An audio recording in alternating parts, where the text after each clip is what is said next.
It's time for the Real Estate Halftime Show. Sit back, relax, and listen to Nashville's premier inside scoop to real estate with the mortgage extraordinaire himself, James Harper. Let's jump into a little bit more about some of the lanes that you're in. I got a whole interstate going on. That is awesome. I love that because if you, there are a lot of realtors out there that are simply just residential. They may be just commercial. They may just specialize in land.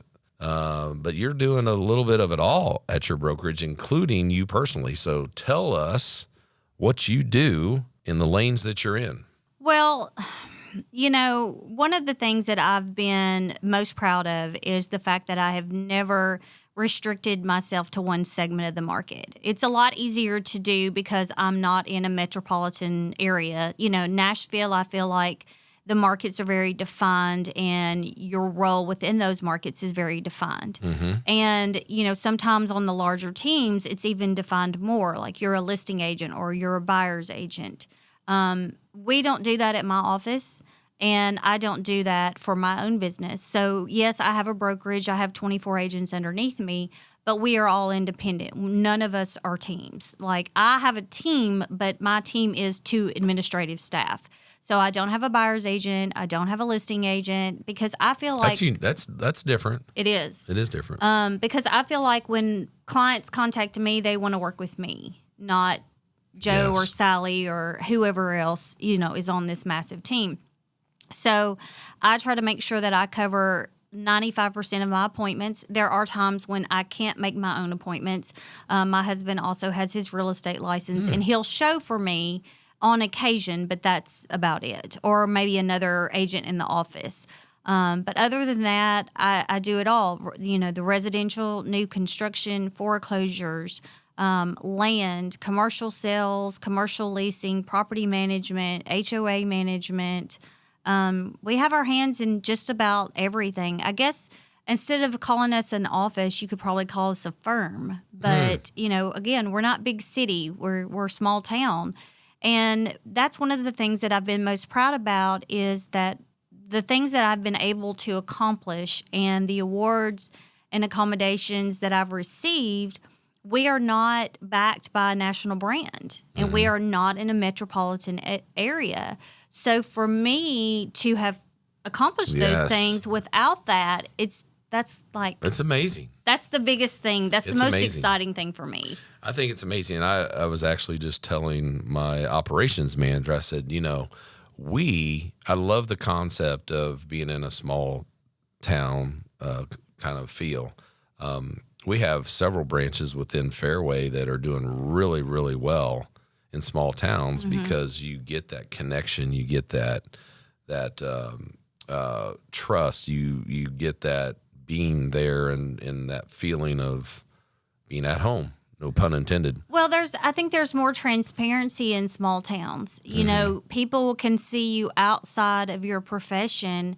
You know, they see what you're doing for the community, or they see how you act, you know, in a personal atmosphere versus just professional. Sometimes there's a drastic difference between those two, and you may not like how somebody acts. Yeah. While they're in a personal situation. So to be able to do business with people that are well-rounded and that care about the community as much as you do or have similar hobbies or whatever, I think that's more transparent in a small town. Yeah, and I really say this in all sincerity. I mean, we had a branch in Cookeville for a while that, you know, during COVID we had to shut down, but I really like that feel of being in a small town. So you never know, we may show up in Ashland City one of these days. So do you find yourself in really just concentrating in that certain mile radius? Oh, do you no. ever go to Nashville? Absolutely. What's your percentage of balance there? Well, you know, I'm originally from East Nashville. I tell people I was born there and raised there before it was cool to live there. I've lived on just about every side of Nashville. I went to college in Murfreesboro. I try to keep my services within an hour and a half of Nashville. Now, occasionally... All right, so how far is Ashland City from Nashville? Because sometimes people think we're in Kentucky and we're in Hendersonville. So Ashland City, depending on what side of Nashville, literally, if you went from Nashville zip code to downtown Ashland City, you are 10 minutes, believe it or not. Yeah. I did not know that. You are 15 minutes from downtown Ashland City to Briley Parkway. You're about 25, 30 minutes to downtown Nashville, depending on what time of day you go. I feel stupid.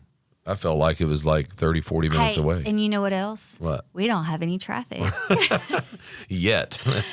It's probably coming your way. There's a lot of good things going on in Ashland City, and I'm so blessed to be a part of it. And my dad was from Cheatham County, which is one of the reasons why I have felt so much at home there. You know, born and raised in East Nashville, but my grandmother lived in the country in Cheatham County, and it's just always felt more like home. Well, let's go on to something else that I wanted to bring up before we break away here. There's lots of different topics out there. Why buy now versus buy later? I mean, certainly that's going around social media. Mm-hmm. What are some of the other things that you feel like people need to know? Well, one of the topics that's going on in the industry today. Yeah, so one of the topics that I'm hearing more about is, you know, some people have chosen to make modifications to their homes instead of buying something new. And I think one of the things that they have to keep in mind is that your house may be worth more than what you're insured for. I'll remember when we built our first house, the appraised value was for what our loan was for. And then when we completed the house, it was actually worth about $60,000 more than what our prior appraisal was, which was fine, except for the fact that we couldn't get extra insurance to cover the actual replacement value. Now, I know we never like to pay more bills, but if something tragic happens, like the tornado, we need to make sure that we have enough insurance. So it's so important for people to remember that as you're making these major modifications to your home, that you get a new appraisal and turn that over to your insurance company so that you're going to have replacement value, because that could be very different from where you're at versus where you need to be. Very good. And you know, I never really thought about that, but probably majority of people do not do that, right? I mean, no. They're not getting a new appraisal done after they get those rehab renovations done, or, you know, some kind of enhancement to their home.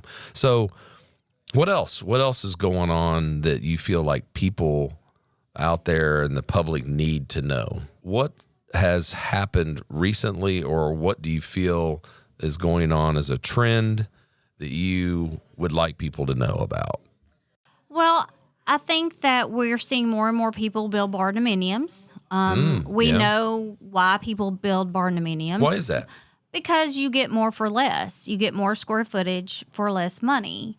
And because of the construction aspect of it. And that's fine. If you'll remember tiny homes, we're not hearing as much about them, but that was a phase.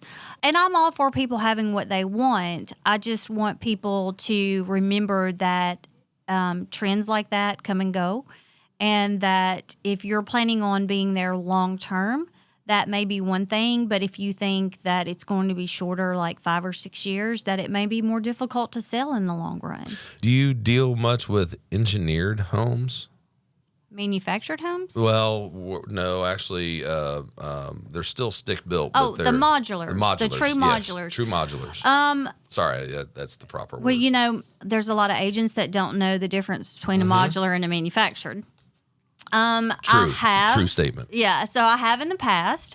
I mean, because I've been doing this for a long time. I would say probably 1 or 2% of my business ever has been a true modular.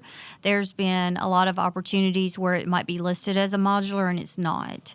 So you just kind of have to educate everybody involved and make sure that you have your loan set up correctly. But a true modular is treated just like a site-built home. Yeah, in fact, they're probably constructed better because they're engineered together in sections within the manufacturing plant, and then brought out and put together like a puzzle. Yes. Which, did you know that is the way Habitat homes are built? Yeah. I didn't know that until recently. I did know that. Yeah, we're involved with the Habitat a little bit, and so we actually are trying to get a to be on one of the teams coming up here in the spring. So we're pretty excited about that. Well, we can make that happen in Cheatham too. Okay, let's do it. Okay, let's do it. I mean, I'm serious. I would like to do that. I think it's just an ultimate charity giveaway, and really got to be totally gratifying and satisfying to help someone out like that. I mean, absolutely, it's so cool, so cool. All right, so how do people get a hold of you?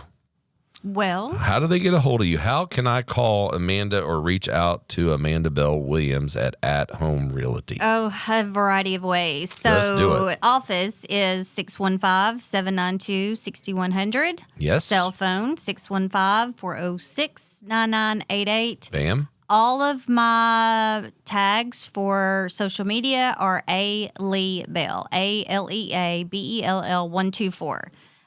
So you can find me on TikTok, you can find me on Instagram, and you can find me on Facebook as well. Yes, and this particular episode of the Real Estate Halftime Show will be posted on YouTube at the Real Estate Halftime Show.